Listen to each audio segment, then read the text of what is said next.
The snow crunched underfoot, turning each step into a heavy trial, and the icy wind, blowing from the Connecticut River, chilled to the bone, ignoring their tattered greatcoats. It was the end of January, 1787. On the snow-covered field in front of the arsenal in Springfield, Massachusetts, a strange, motley army was arrayed. There were no neat ranks, glittering bayonets, or parade uniforms to which European monarchs were accustomed. Instead, in the twilight, silhouettes of farmers were visible, their hands, accustomed to the plow, now clutching old muskets, remnants from the War of Independence.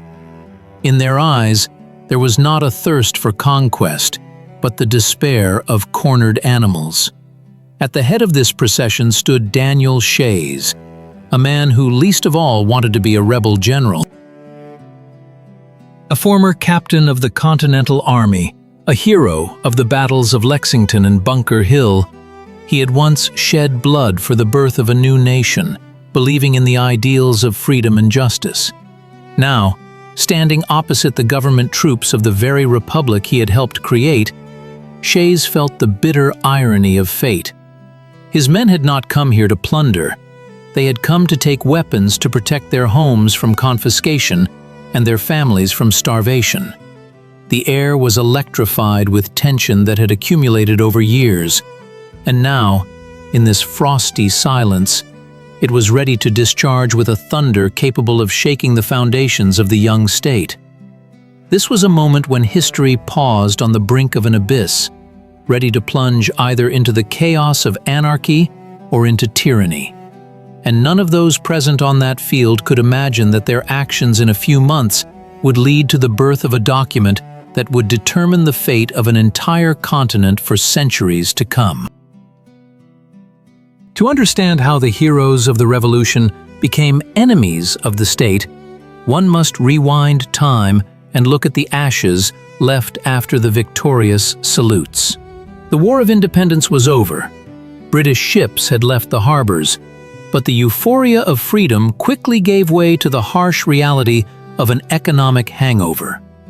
America in the early 1780s resembled a house built on sand. The Articles of Confederation, the country's first constitutional document, created a government so weak that it existed more on paper than in reality. Congress had no right to tax citizens, could not regulate trade, and worst of all, had no money to pay the soldiers who had fought for freedom for years, receiving only promissory notes. These paper certificates, promising future payments, rapidly depreciated, turning into trash that could not pay for bread or taxes. In Massachusetts, the situation reached a critical boiling point. Boston's commercial elite, eager to restore trade ties with Europe and pay off their own debts to foreign creditors, demanded hard currency, gold and silver. The state government, controlled by these merchants, decided to shift the financial burden onto the shoulders of ordinary citizens by introducing taxes that had to be paid exclusively in hard coin. For farmers in the western part of the state, this demand sounded like a death sentence. They had grain, they had livestock, they had labor, but they had no gold. The subsistence economy, which had fed the hinterland for centuries, clashed with the rigid monetary policy of the coast. A farmer whose farm was thriving could overnight find himself bankrupt simply because he lacked a few silver coins to pay the state tax. The mechanism of ruin operated ruthlessly and efficiently. When a farmer couldn't pay a tax or repay a debt to a merchant, his case was taken to court. Courts churned out confiscation orders at an alarming rate. Land, livestock, tools, everything that formed the basis of life went under the hammer for a pittance, often falling into the hands of speculators. But the most terrible punishment was debtor's prison. A man who had fought for the nation's freedom was thrown into a damp, dark cell, deprived of the opportunity to work and support his family simply because the country's economic system was in collapse. prisons overflowed with veterans whose uniforms still carried the scent of gunpowder from the War of Independence. The feeling of betrayal was all-consuming. They had shed blood against the tyranny of King George III, who had imposed unjust taxes on them, only to find themselves under the heel of Boston merchants, acting even more cruelly. In this atmosphere of hopelessness and anger, the first pockets of resistance began to form. Initially, these were peaceful petitions. Town meetings sent requests to Boston for the issuance of paper money, permission to pay taxes with goods, and the suspension of court operations. But the state authorities, confident in their righteousness and contemptuous of the country bumpkins, ignored these requests, calling them manifestations of laziness and dissoluteness.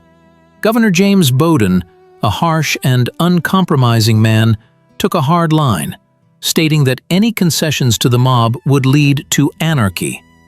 This refusal to listen became the spark that lit the fuse. Farmers realized that legal methods were exhausted, and they recalled the lessons they had learned 10 years earlier.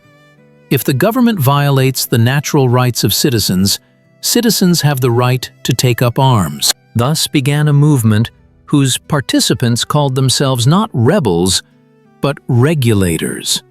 This name referred to the idea of restoring balance and justice, to regulating the work of a government that had gotten out of control. They did not want to overthrow the government. They wanted to stop the operation of a mechanism that was destroying them. Their tactics were simple and effective, gathering in large groups of armed people and blocking courthouses, physically preventing judges from entering and issuing confiscation sentences. This was a direct challenge to the state's authority, but in the eyes of the farmers, it was an act of self-defense. Daniel Shays did not immediately become the face of this rebellion. At first, he was just one of many veterans trying to survive on his farm in Pelham. He sold the sword given to him by Marquis de Lafayette to feed his family, a symbol of decline that every soldier understood. Shays hesitated for a long time, understanding the consequences of armed action. But when he saw his neighbors, honest and hard-working people, being dragged to prison, his patience snapped. He did not possess the charisma of a great orator or the genius of a strategist, but he had the authority of a combat officer and a reputation as an honest man. People followed him because they saw themselves in him, a man betrayed by those he served. The conflict escalated in a spiral. In the summer and autumn of 1786, groups of regulators successfully disrupted court sessions in Northampton, Worcester, and other towns. They acted with discipline, marching to the beat of drums like a real army. This was not a drunken mob smashing shops. These were organized detachments demonstrating their strength and determination. Local militias, whom the authorities tried to summon to disperse the protesters, often refused to shoot their neighbors or even went over to the side of the rebels. The state security system began to crack at the seams. The Articles of Confederation did not provide for the creation of a strong federal army capable of suppressing internal unrest, and the congressional treasury was empty.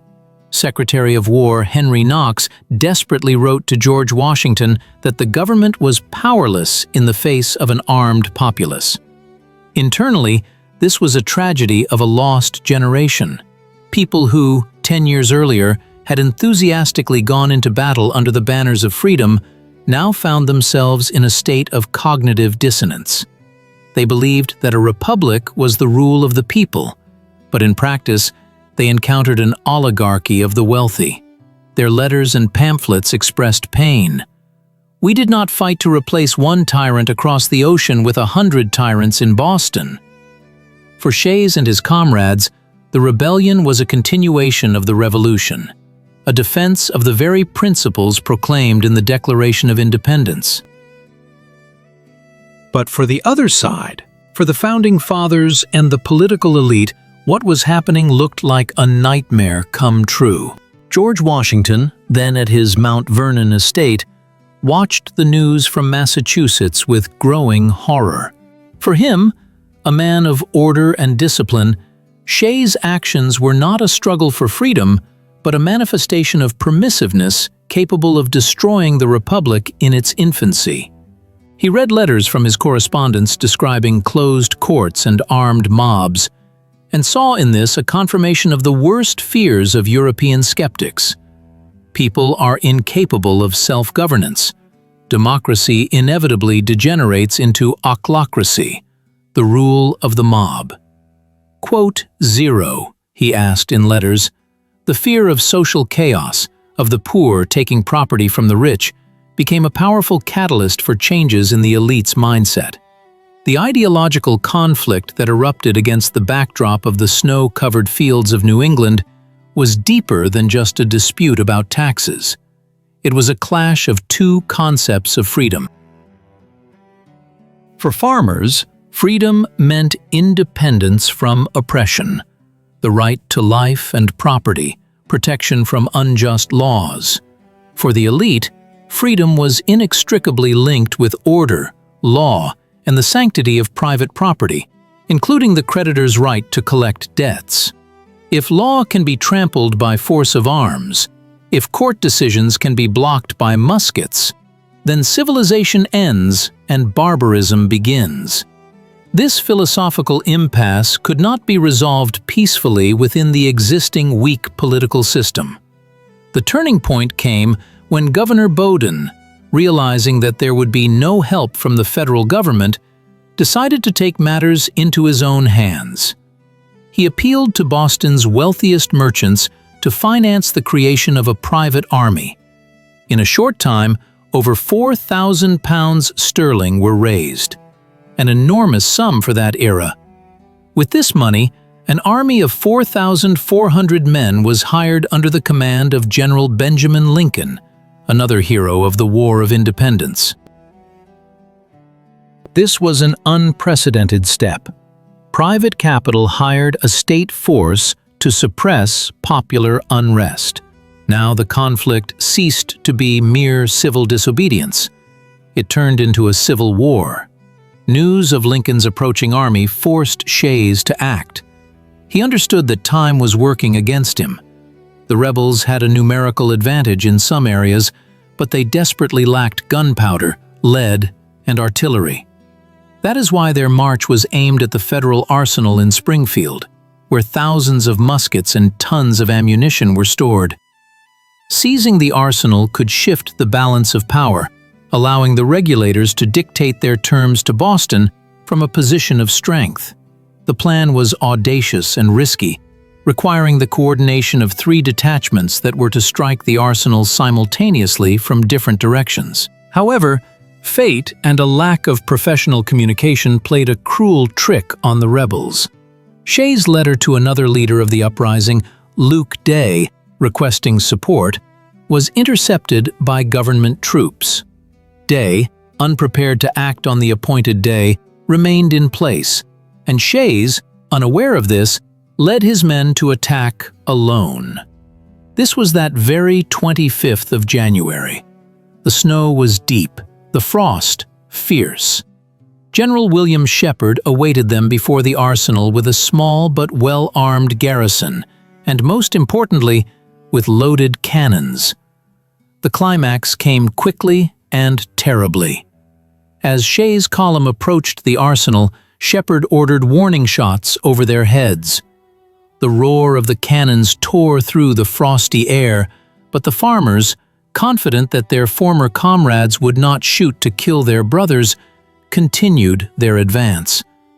Shays, perhaps, hoped that the garrison would defect to their side or retreat.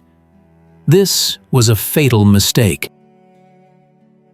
Seeing that the crowd did not stop, Shepard gave the order to fire grape shot directly into the dense mass of people. The effect was devastating. Grape shot cut swaths through the ranks of the rebels. 4 men fell lifeless. Dozens were wounded. Cries of pain mingled with the roar of gunfire. The farmers, many of whom had been through the hell of war with the British, were psychologically unprepared for their own government to open fire on them with cannons. The formation instantly disintegrated. Panic seized the people, and they ran, throwing down their weapons, leaving red stains on the snow. Shays tried to stop the flight, to rally the ranks, but it was too late. The battle for the arsenal ended before it truly began. This was not a military defeat in the classical sense, but a moral breakdown. The illusion of brotherhood was shattered by an artillery volley. The retreat turned into a chaotic flight across the snow-covered hills. Lincoln's army pursued them closely, making a famous night march through a blizzard that finally demoralized the remnants of the rebels. In Petersham, on the morning of February 4th, Shays' main forces were caught by surprise and dispersed. Shays himself fled to Vermont, which was then an independent republic, saving his life. The uprising was suppressed by force, the leaders outlawed. Some participants were later sentenced to the death penalty, although many were subsequently pardoned in a gesture of political reconciliation. It would seem that the story should have ended with the triumph of order over chaos. The Boston elite won, the courts reopened, and debts continued to be collected. But in historical perspective, it was the losers who turned out to be the winners.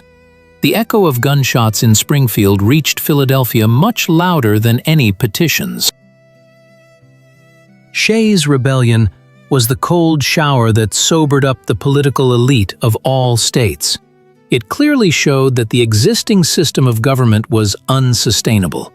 The weak central government could neither prevent the economic crisis that caused the rebellion, nor protect arsenals, nor maintain order without resorting to private mercenaries.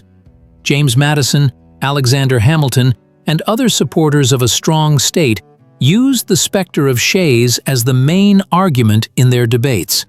Quote zero, they asked. The fear that the rebellion of the poor could spread to Virginia, New York, or South Carolina forced even the most ardent defenders of states' rights to agree on the need for change. George Washington, who doubted whether he should participate in the Constitutional Convention, resolutely left his seclusion after news of the rebellion. He realized that his authority was necessary to save the country from disintegration. When the delegates gathered in Independence Hall in May of 1787, the invisible shadow of Daniel Shays was present in the meeting room. Every article of the new Constitution, which was born in heated arguments, bore the imprint of recent events. Why was a strong executive power in the person of the president created? So that there would be someone who could quickly respond to crises. Why was Congress given the right to collect taxes and maintain a standing army? So that federal power would not depend on the mercy of the states and could suppress rebellions. Why was the Electoral College introduced and not direct elections? Because of the fear of the unruly mob, which, in the opinion of the elite, easily succumbs to the populism of leaders like Shays.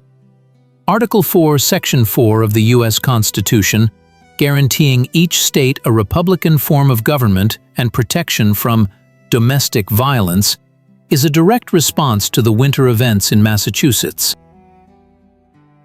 The lesson taught by Shays' rebellion went far beyond the 18th century. It showed the fragility of the balance between order and freedom.